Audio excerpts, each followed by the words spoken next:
Joining us at 10, I'm Mark McPherson. The Madison Public Library and Madison Children's Museum are asking Wisconsin residents to reach out to their representatives. This after President Donald Trump issued an executive order that would slash funding for these institutions.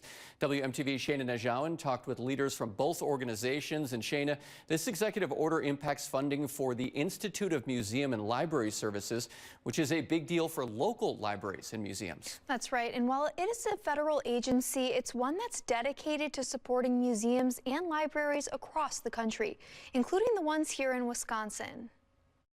There are so many divisive topics in politics currently. Karen Davidson and her family have been utilizing Wisconsin's libraries for more than a decade.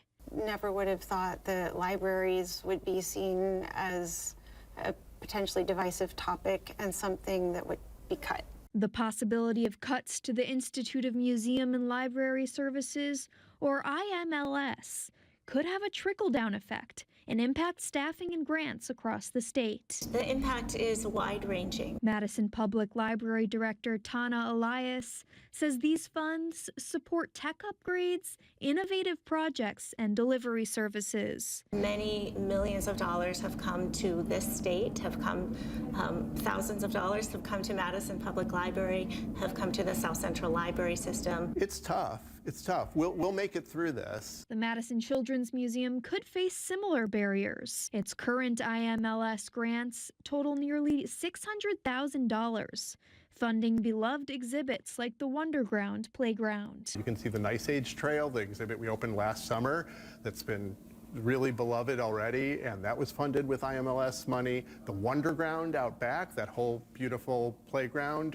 IMLS money. But even the future of that funding is uncertain. And we've received about a little more than 10% of that money so far, and it's really not clear whether they're going to pay out the money that they've promised or not. Beyond books, Davidson says the facilities provide educational and social resources for all ages. Just a place to check out books, to being a community hub. And I feel like access to everything that the library provides, it lifts everybody up as a community. It's something for everybody, no matter who you are. And the president's executive order states, quote, "This order continues the reduction of the elements of the federal bureaucracy that the president has determined are unnecessary," end quote. Live in the studio, Shayna Najawan, WMTV 15 News. Shayna, thank you. These places do get financial support from other sources. For the library, a big chunk of funding comes from the city, which of course is funded by property taxes. There's also the Madison Public Library Foundation, which raises money for special programs. The museum relies on local funding, grants, as well as admission fees.